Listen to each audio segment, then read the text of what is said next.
सुमिरत सिद्धि होई गणनायक कर बर बदन करहु अनुग्रह सोई बुद्धि राशि शुभ गुण सदन पदुम परागा सुरुचि सुबास सरस अनुरागा मंगल भवन अमंगल हारी उमा सहित जहि जपत पुरारी सुमिर शिवा शिव पाई पसाऊं वर्णमु राम चरित चित चाऊं पानी ग्रहण जब कीन महेशा यह हर्षे तब सकल सुरेशा हरि राम चरित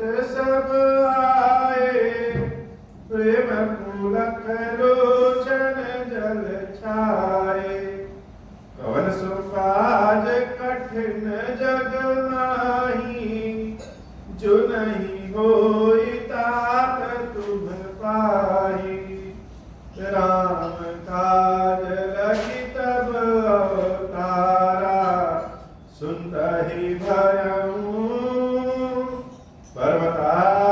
पर्वताकारा। हे महादेव, इस जगत में बाबा, इस जीवन बाबा न कोई कार्य कठिन है, न ही कोई कार्य संभव है। यहाँ सारे कार्य सरल और संभव हो जाते हैं बाबा, अगर आपकी कृपा हो जाए। दुख से जय जयकार करी निज निज जोई जानी भिरे वीर इतरामही उतरावन ही बखानी मंगल भवन अमंगल हारी उमा सहित जहि जपत पुरारी मंगल भवन अमंगल हारी उमा सहित जहि जपत पुरारी रामनुरथी विरथ रघुबीरा देखि विभीषण भयउ अधीरा अधिक प्रीति मन भासंदेहा बंद चरण कह सहित स्वनेहा मंगल भवन अमंगल हारी उमा सहित जहि जपत पुरारी मंगल भवन अमंगल हारी उमा सहित जहि जपत पुरारी। राम जी की सेना और रावण की सेना में युद्ध शुरू हुआ। रावण के सारे सैनिक रावण की जय जयकार करते और प्रभु श्री राम के सारे सैनिक राम जी की जय जयकार करते। राम और रावण में भी युद्ध शुरू होने वाला है। और इधर विभीषण जी महाराज जब रावण को देखते हैं और उसके बाद जब राम को देखते हैं तो राम को देख करके उनकी आंखों में आंसू भर जाता है। क्यों ऐसा? यह विभीषण का जो भाव है, इस भाव को अनुभव के द्वारा जाना जा सकता है, महसूस करना पड़ता है कि अपना जब कोई बहुत प्रिय हो और वह बहुत ही मजबूत स्थिति में हो, धन पद प्रतिष्ठा हर क्षेत्र में वो कभी आगे रहा हो और आज का समय ऐसा हो कि वह साधारण मनुष्य से भी साधारण स्थिति में पहुंच गया है, तो ऐसे व्यक्ति को प्रेम करने वाला जब देखेगा तो प्रेम से देखने के बाद उसके पहले के समय को और अब के समय को याद करके आंखों में आंसू ही भर देगा। तो राम साक्षात ब्रह्म है, मानने वालों के लिए वह ईश्वर है और न मानने वालों के लिए वो साधारण मनुष्य। विभीषण जी की स्थिति राम को ब्रह्म मानने वालों की, और बाबा कहते हैं देवी जहां पर प्रेम अधिक हो जाता है वहां मन में संदेह स्वयं उत्पन्न हो जाता है।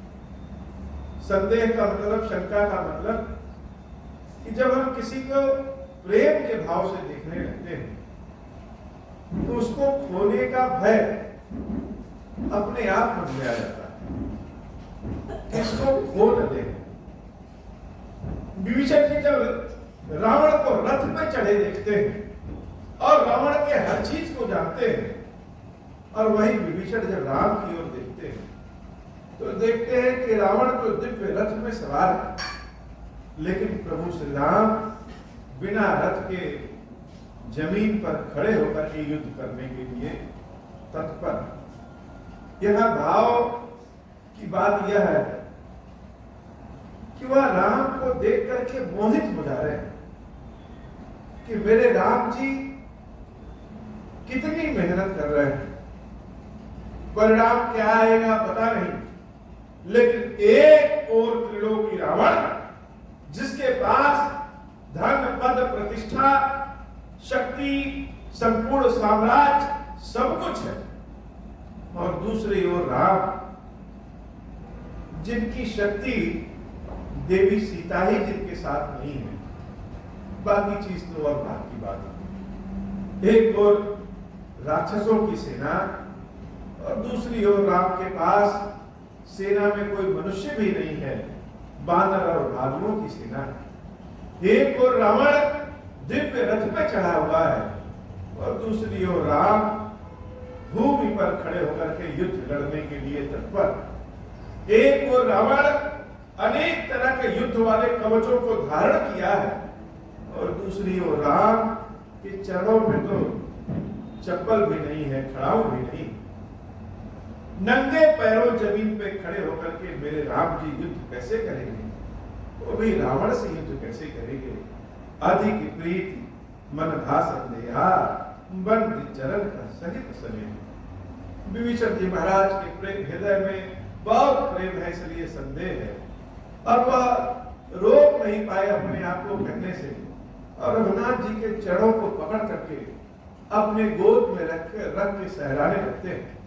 उनके चरणों से कितने खून निकल रहे हैं, जो चरण इतने कोमल हैं, वह चरण इन चट्टानों पे नंगे पैर चल चल के जगह जगह जैसे कट गए। उनके चरणों से निकलने वाले खून, वह दर्द भी जैसे सीता का ही प्रलाप कर रहे हैं। सीता सीता सीता, राम के लिए तो सीता सब कुछ है, और उस सीता को पाने के लिए राम कितनी मेहनत कर रहे हैं। प्रभु के चरणों को पकड़ करके अपने दुपट्टे से पोंछ करके सहला करके विभीषण जी महाराज राम जी से रोते हुए कहते हैं कि हे नाथ, नाथ नरथ नहीं तन पद त्राना, केहि विधि जितब वीर बलवाना। हे नाथ, आपके पास तो पैरों में कोई खड़ाऊ भी नहीं है, और न ही आपके पास कोई रथ है। सामने वाला जो शत्रु है, उस शत्रुओं ने यमराज को भी पराजित कर दिया है, वो बहुत वीर बलवान है। हे नाथ, रावण से युद्ध आप कैसे जीतेंगे? युद्ध लड़ तो ले रहे हैं, लेकिन बात युद्ध जीतने की है, क्योंकि राम को जब देखते हैं विभीषण को सोचते हैं कहीं इस युद्ध में हम राम को खो न दें, और जिससे प्रेम है उसके लिए चिंता भी है। तो हे नाथ, नाथ न रथ नहीं तन पद त्राना, कहि विधि जितब वीर बलवाना। विभीषण जी महाराज इतना ही कह करके प्रभु श्री राम के चरणों पर अपने आंसुओं को गिराने लगते हैं। प्रभु के समक्ष बोलने की आवश्यकता नहीं है। भगवान के समक्ष अगर हम कम भी कहते हैं या नहीं भी कह पाते हैं, तो भगवान तो भाव के भूखे हैं, वो सब जान जाते हैं। विभीषण जी के आंसू जब राम जी के चरण पे गिर रहे हैं, तो राम जी विभीषण के हृदय के प्रेम को समझ गए हैं, भाव को समझ गए हैं कि विभीषण इतने रो क्यों रहे हैं, इतने दुखित क्यों हैं। विभीषण को ढांढस बंधाते हुए राम जी ने जो कहा वह सारे लोगों को सुन लेना चाहिए। जब कभी मन घबराने लगे कि हमारी जो दुख है, हमारी जो समस्या है, वह तो रावण के समान समाप्त ही नहीं हो रही है। 10 मुख वाले रावण की भांत वीर बलवान अवस्था में है और उस समस्या से लड़ने के लिए हमारे पास तो कुछ भी नहीं है, न ही कोई सामर्थ्य है, न ही कोई उपाय है, न ही कोई बुद्धि है कैसे लड़े, न ही कोई साधन है किस प्रकार से लड़े। मनुष्य हतोत्साहित हो जाता है। हम सब अपने जीवन में अपने कष्टों से लड़ते लड़ते लड़ते लड़ते एक समय ऐसा आता है कि हतोत्साहित हो जाते हैं कि अब मेरे पास शक्ति नहीं बची है, अब हम कर नहीं सकते।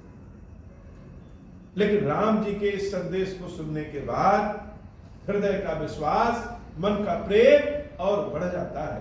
प्रभु श्री राम कहते हैं विभीषण से, हे विभीषण, सुनहु सखा कहा कृपा निधाना, जय जय हो सो स्यंदन आना।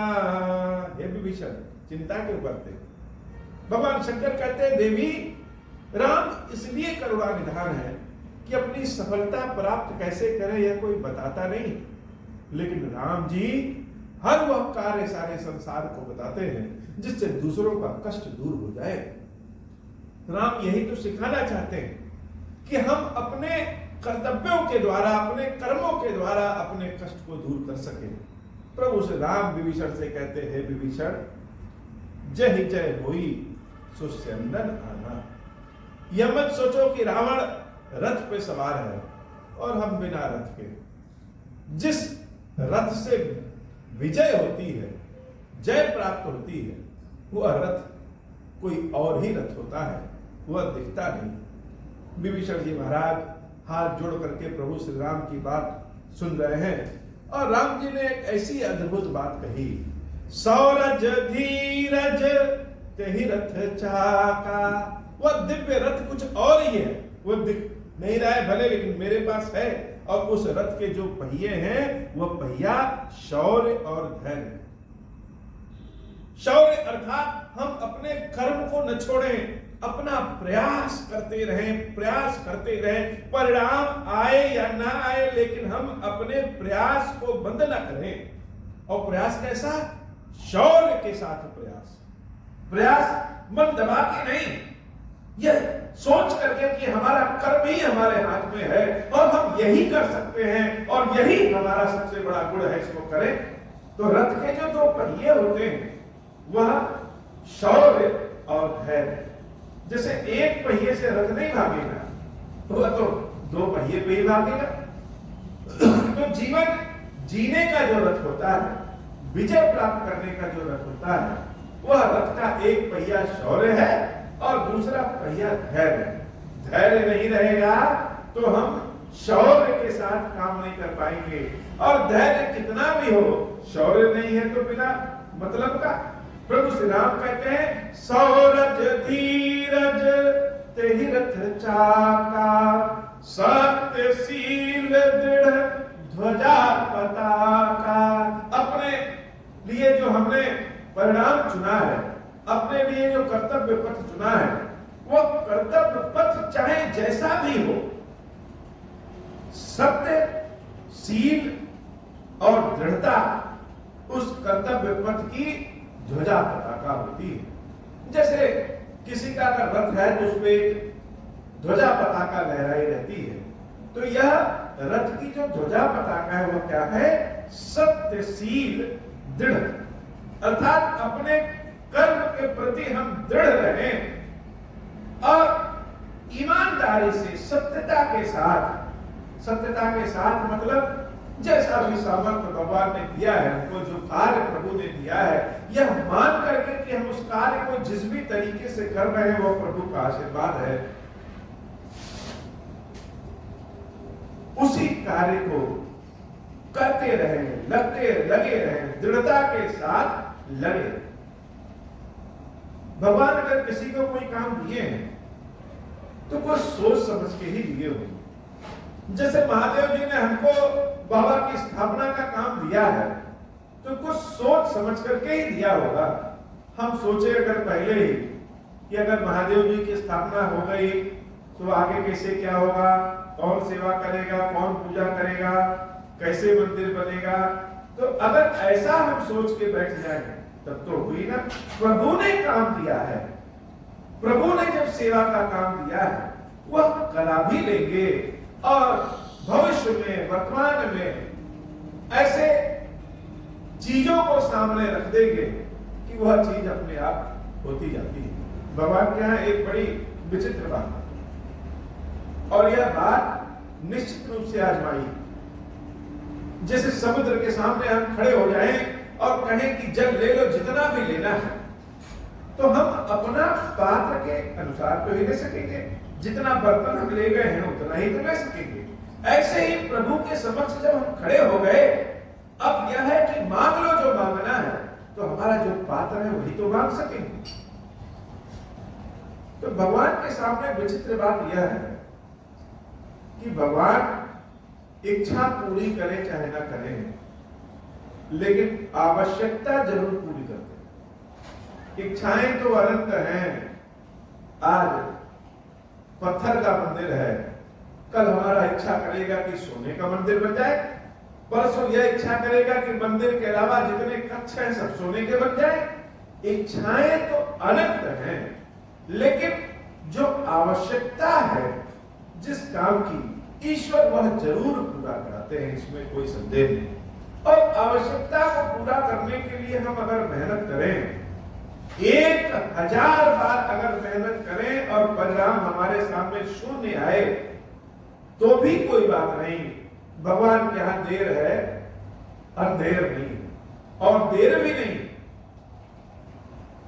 1001वें स्थान से इतना प्राप्त हो जाएगा कि 1000 बार जो हम प्रयास किए वहां से शून्य भले प्राप्त हो, लेकिन वह सब मेहनत को बराबर कर दे। यह भगवान की विचित्र माया कि हम अपनी इच्छा के लिए प्रभु से कहते हैं, और प्रभु हमारी आवश्यकता जानते हैं कि हमारी आवश्यकता क्या है, और हमारी आवश्यकता से ही वह हमको दे देते हैं। हम चाहे जितना भी परेशान रहें, चाहे जितना भी चिल्लाएं, लेकिन भगवान जिससे बहुत प्रेम करते हैं, अपने भक्तों की वह इच्छा नहीं, वह आवश्यकता अवश्य पूरी करते हैं। अगर आवश्यकता बहुत ज्यादा है तो भगवान बहुत ज्यादा पूर्ण करते हैं, नहीं तो हम तो कुछ भी मांग लें। पता नहीं मनु जी महाराज के सामने जब भगवान प्रकट हुए, भगवान से मनु जी महाराज ने कहा कि मांगो, क्या मांगते हो? तो मनु जी महाराज ने भगवान से लजाते हुए, संकोच करते हुए कहा कि हे नाथ, हमें मांगते हुए तो बहुत ज्यादा लग रहा है, लेकिन आपको देते हुए बहुत थोड़ा है। हमें मांगते हुए बहुत ज्यादा लग रहा है का मतलब हमारी जितनी बुद्धि है, हमारी जितनी पात्रता है, हम जो मांग रहे हैं लग रहा है कि हम बहुत ज्यादा मांग रहे हैं नाथ, क्योंकि हम तो कंगाल हैं, हम तो दरिद्र हैं, हमारे लिए तो बहुत चीज हो जाएगी, बहुत बड़ी हो जाएगी, लेकिन आपको देते समय वो बहुत छोटा है। क्यों? क्योंकि आप तो अनंत हैं। मान लीजिए हमसे भगवान प्रकट होते हैं, कहते हैं कि मांगो, क्या मांगते हो, कितना धन चाहिए, तो हम कितना धन मांगेंगे? दलित व्यक्ति अपनी क्षमता भी बहुत ज्यादा नहीं बढ़ा पाएगा, बहुत करेंगे तो हम करोड़ों अरबों में घूमेंगे, लेकिन भगवान की देयता तो अनंत है। इसीलिए मनु जी महाराज कहते हैं कि हमें मांगते हुए तो बहुत ज्यादा लग रहा है, लेकिन आप देते समय आपके लिए बहुत कम है। प्रभु श्री राम इसी को कहते हैं कि सत्यशील दृढ़ ध्वजा पताका, अपने कार्य में सत्यता पूर्वक लगे रहिए। मत सोचिए कोई देख रहा है तब करें, वह सत्यता नहीं है। जो काम बाबा ने दिया है उस काम को लगे रहिए, लगे रहिए, लगे रहिए, करते रहिए, सत्यता के साथ लगे रहिए। सत्यशील दृढ़ ध्वजा पताका, बल विवेक दम परहित घोरे। अब रथ में तो घोड़ा भी होता है, तो जो घोड़ा होता है वह कौन सा घोड़ा है? घोड़े 4 होते हैं रथ में, चारों घोड़े ऐसे हैं। पहला घोड़ा है बल। बल कैसा? हमें यह काम करना है, इस तरह का बल हो हमारे पास। दूसरा विवेक, हम यह न सच सोचें कि हम एकदम काम करते जा रहे हैं। भगवान ने बुद्धि दिया है, विवेक दिया है, अपने विवेक का उपयोग करके हम बल लगाएं। और तीसरी चीज है दम। दम क्या होता है? बल और दम में अंतर क्या है? बल बाह्य होता है और दम भीतर से होता है। दम क्या करेगा? दम कभी कभी कहेगा कि अरे यार बड़ी मेहनत है, छोड़ो इस कार्य को, आगे चले। लेकिन दम जो अंदर की जो शक्ति है, जब मन कहेगा कि छोड़ के भागो, तो दम अंदर से शक्ति लगाएगा कि नहीं, जिस कार्य को करने के लिए ठाना है उस कार्य को कर लो, तब आगे बढ़ो। तो पहला घोड़ा है बल, दूसरा घोड़ा है विवेक, तीसरा घोड़ा है आंतरिक शक्ति जो है दम, और चौथा घोड़ा है परहित। यह बहुत बड़ी बात है कि परहित हमारे काम से दूसरों का कितना हित है। अगर हमारा काम सिर्फ हमारे लिए है, राम केवल सीता के लिए युद्ध कर रहे हो तो अलग बात है। राम सीता के लिए तो युद्ध कर रहे हैं, लेकिन राम जो युद्ध कर रहे हैं उस युद्ध से पूरे संसार का कल्याण है। और रावण जो युद्ध कर रहा है वह अपने स्वार्थ के लिए युद्ध कर रहा है।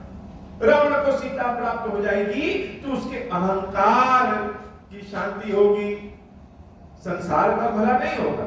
लेकिन राम को जब सीता प्राप्त होगी तो राम का तो भला हो रहा है, पूरे संसार को शांति मिलेगी। यह चौथा घोड़ा बड़े मजेदार है। पहला घोड़ा बल वाला, दूसरा घोड़ा विवेक का कि बुद्धि कहां लगाए, तीसरा घोड़ा जो आंतरिक बल है दम, और चौथा घोड़ा है परहित, हमारे कार्य से दूसरों को क्या फायदा मिलता है। बल विवेक दम परहित घोरे, क्षमा कृपा समता रजु जोरे। अब रथ हो गए, रथ का पताका हो गया, रथ का पहिया हो गया, रथ के चारों घोड़े हो गए। लेकिन इन घोड़ों को संभालने के लिए किसकी जरूरत होती है? रस्सी की जरूरत होती है। प्रभु श्री राम विभीषण जी महाराज से कहते हैं कि क्षमा कृपा समता रज जोरे। जैसे चार प्रकार के अगर घोड़े हैं, तो इन घोड़ों की जो रस्सी चलाती है वह रस्सी कौन सी है? क्षमा और कृपा। यह बहुत बड़ी बात। अगर हम किसी से बहुत परेशान हैं और हम सोचें कि उससे हम बदला ले लें, तो हम उससे बदला लेंगे, फिर वो हमसे बदला लेगा, फिर हम उससे बदला लेंगे, शांति तो नहीं मिलेगी। बदला लेने की जो शांति होती है वह क्षणिक होती है। लेकिन अगर हम इतने शक्तिशाली हैं कि हम बदला लेने के सामर्थ्य में हैं, उसके बाद भी अगर क्षमा कर दे रहे हैं, यह क्षमा संपूर्ण शांति प्रदान करती है। क्षमा कमजोर लोग नहीं कर सकते, क्षमा सदैव शक्तिशाली लोग ही कर सकते हैं। तो क्षमा और कृपा यह दोनों चीज चाहिए। कैसे? एक तो शत्रु को क्षमा करने की शक्ति होनी चाहिए, और दूसरा कृपा भी करें। अर्थात यह न सोचे कि एक बार क्षमा कर दिए, जाओ तुमको क्षमा कर दिया, तुम्हारा मुंह नहीं देखेंगे, ऐसा नहीं। क्षमा भी करें और आंतरिक जो जलन है, आंतरिक क्रोध है, उसका नाश करें। कैसे नाश करें? उसके ऊपर कृपा करें, उसकी सहयोग करें। ये जो चारों घोड़े हैं, यह दो तरह की रस्सी इसमें लगे रहते हैं, एक क्षमा की रस्सी और दूसरी कृपा की रस्सी। और यह रस्सी दोनों बराबर होनी चाहिए। ये नहीं कि एक छोटी एक बड़ी, क्षमा की रस्सी बड़ी हो गई और कृपा की रस्सी छोटी हो गई। दोनों रस्सी कैसी होनी चाहिए? समता रजु जोरे, एक बराबर होनी चाहिए। इस भजन सारथी सुजाना, विरति चरम संतोष कृपाना। अब रथ भी हो गए, घोड़े भी हो गया, रस्सी भी हो गई, लेकिन इस रथ को चलाने वाला कौन? कोई ड्राइवर चाहिए, कोई सारथी चाहिए है। तो क्या है? ये सारथी है ईश भजन। भगवान का जो भजन है, भगवान की जो शक्ति है, यही सारथी। बड़ी विचित्र बात है। बहुत लोग कहते हैं कि भगवान की सेवा पूजा तो अकर्मण्य लोग करते हैं। बहुत लोग यह भी कहते हैं कि भगवान की सेवा पूजा से क्या, भगवान खुद ले आकर के खाना मुंह में डाल देंगे क्या? यह सत्य है। अगर हमारा विश्वास इतना दृढ़ है कि भगवान हमको भोजन कराएंगे तो भगवान सत्य में भोजन करा देते हैं, लेकिन इतना दृढ़ विश्वास अरबों में एक व्यक्ति को शायद, सबको तो नहीं हो सकता, और संसार को जो सब लोग जान सके सीख सके उससे चलता है। इसलिए प्रभु कहते हैं कि हम जब इतने अच्छे सत्य के रथ पे सवार हैं, घोड़े भी हैं, उन घोड़ों के लिए क्षमा और कृपा रूपी जो रस्सी भी है, तो इसका सारथी कौन? भगवान का भजन ही सारथी। हम जो भगवान का भजन करते हैं, भगवान की सेवा करते हैं, भगवान की प्रार्थना करते हैं, यह सारथी क्या करेगा?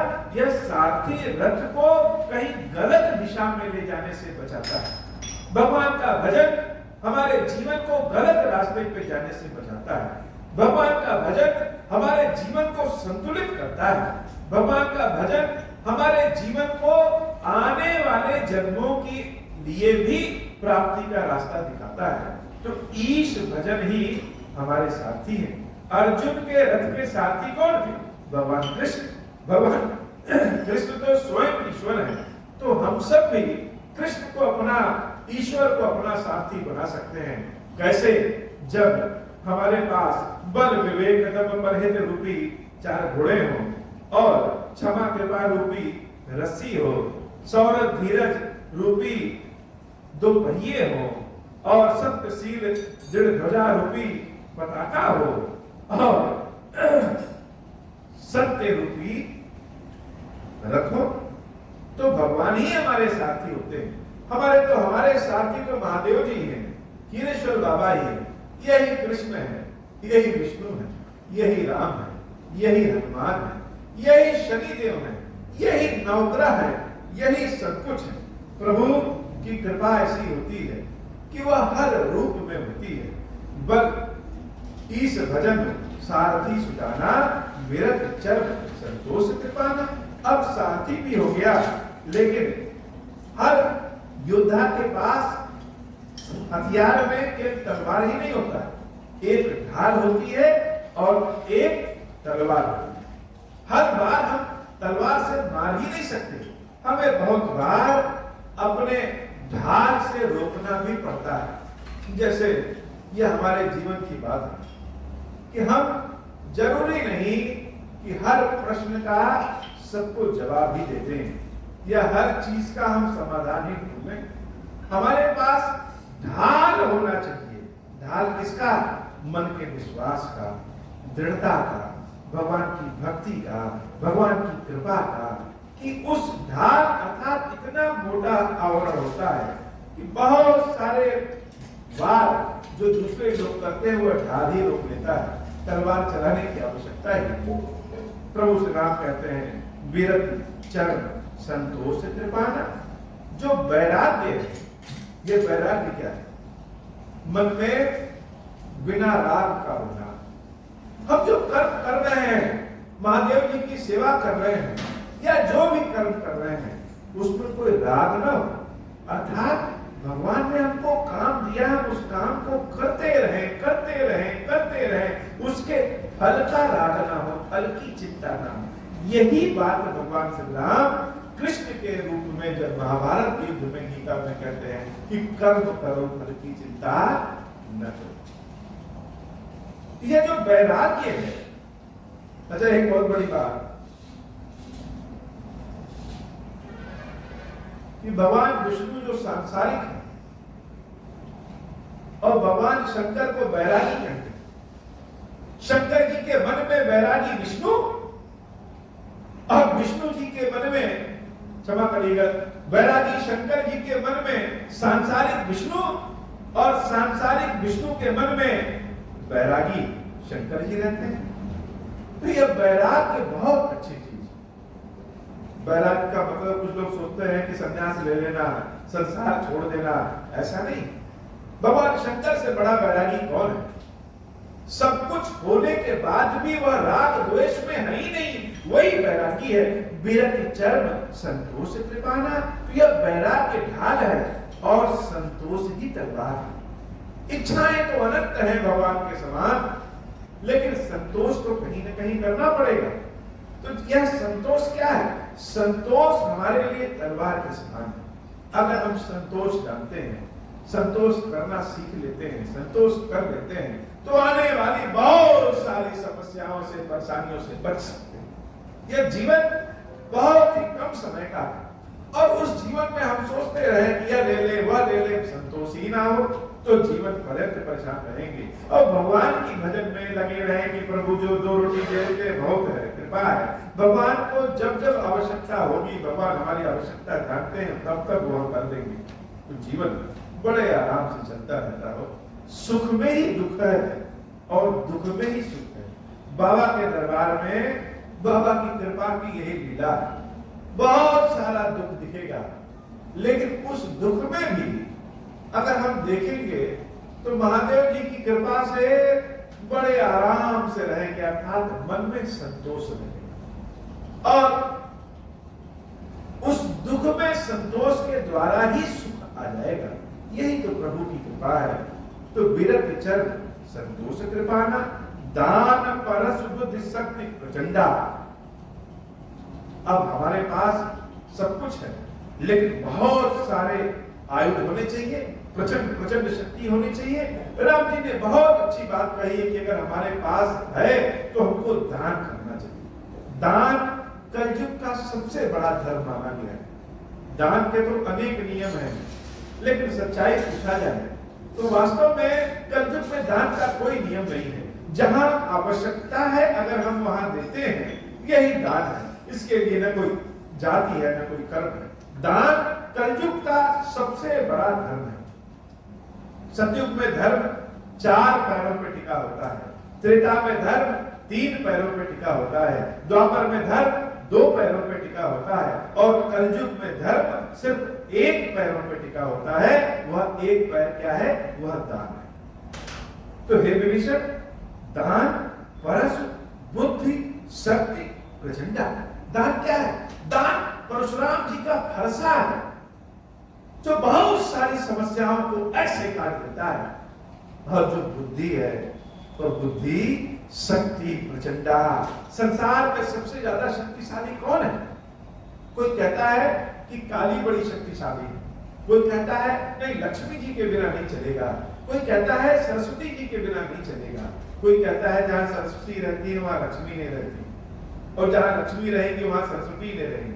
सत्य बात तो यह है कि यह तीनों देवियां एक दूसरे के बिना नहीं रहती हैं। बुद्धि में ही बहुत शक्ति है। कितना बड़ी बीमारी रहती है और किसी वैज्ञानिक ने, डॉक्टर ने बुद्धि लगाया, उस बीमारी को पकड़ा और बीमारी को दूर करने के लिए एक छोटा सा टैबलेट दे देता है। वो टैबलेट ही तो बुद्धि है। संसार में हम जहां जहां देखें हर ओर तो शारदा मैया की ही कृपा है, वाग देवी की ही तो कृपा है। इनकी बुद्धि में ही शक्ति है और शक्ति में ही लक्ष्मी है, लक्ष्मी में ही बुद्धि है। यह तीनों देवियां कलश के रूप में एक साथ हर समय रहती हैं। तो हे विभीषण, यह बुद्धि ही शक्ति प्रचंड भट्ट डारही निश्चल भट्ट मही गारही भालू ऊपर दाढ़ी देहि बहु बालू बीरबली मुख जुध विरुद्धे देखियत विपुल काल जन क्रोधे मंगल भवन अमंगल हारी उमा सहित जहि जपत पुरारी मंगल भवन अमंगल हारी उमा सहित जहि जपत पुरारी क्रुद्धे कृतांत समान कपितन स्रवत सोनित राजहि मरदहि निशाचर कटक भट बलवंत घन जिम गाजहि मारहि चपेट निदाति दातन काटिला तन मीजहि चेकरहि मरकट भालु छल बल करहि जहि खल छीजहि धरि गाल रहि उर बिलारहि गल अटावरि बेलहि प्रहलाद पति जनु विविध तनु धरि समर अंगन खेलहि धर्मारु काटु पछारु घोर मीरा गगन मही धरी रही। जय राम जो तृण ते पुलिस ते कर तृण सही। मंगल भवन अमंगल हारी उमा सहित जहि जपत पुरारी। निज दल विचलत देखसी 20 भुजा 10 चाप। रथ चढ़ी चले दसानन फिरहु करिताप। मंगल भवन अमंगल हारी उमा सहित जहि जपत पुरारी। बोले श्री खीरेश्वर महादेव जी खीरेश्वरी मैया जी की सदा ही जय हो। ये बाबा आज की कथा है, हम सब के ऊपर बाबा कृपा करिए। अब हो प्रसन्न प्रभु मोह पर नाथ दीन परने हूँ। निज पद भगति देहु प्रभु पुनि दूसर पर देहु। तब माया वश जीव जड़ संतत फिरहि भुलाना। हम पर क्रोध न करिय प्रभु कृपा सिंधु भगवान। शंकर दीन दयाला अब हम पर हो कृपाला। साप अनुग्रह होई जहि विधि नाथ थोरहि काला। दीन दयाल विरुद्ध संभारी हरहु नाथ मम संकट भारी। जय विधि होई नाथ हित मोरा करहु सुबेगी जानि दास मैं तोरा। राम राज बैठे त्रैलोका हर्षित भय गए सब सूका। जे सकाम नर सुनहि जे गावहि सुख संपत्ति ना विधि पावहि। जो इच्छा करि हम मन माही हरि प्रसाद कछु दुर्लभ नाही। मंगल भवन अमंगल हारी उमा सहित जहि जपत पुरारी। मंगल भवन अमंगल हारी उमा सहित जहि जपत पुरारी। बोले श्री खीरेश्वर महादेव जी खीरेश्वरी मैया जी की सदा ही जय हो। खीरेश्वरम हे भगवान शंकर आप ऋण पातक दुर्भाग्य और दरिद्रता की निवृत्ति के लिए तथा संपूर्ण पापों का नाश करने के लिए मुझ पर प्रसन्न होइए। मैं दुख और शोक की आग में जल रहा हूँ। संसार भय से पीड़ित हूँ। अनेक प्रकार के रोगों से व्याकुल और दीन हूँ। खीरेश्वर मेरी रक्षा कीजिए। देव देवेश्वर सबको निर्भय कर देने वाले महादेव जी मेरी इसकी हुई पूजा को पार्वती जी के साथ ग्रहण कीजिए। मेरा मंगल करिए। महादेव शिव शंभो महादेव शिव शंभो महादेव शिव शंभो। ओम श्री राम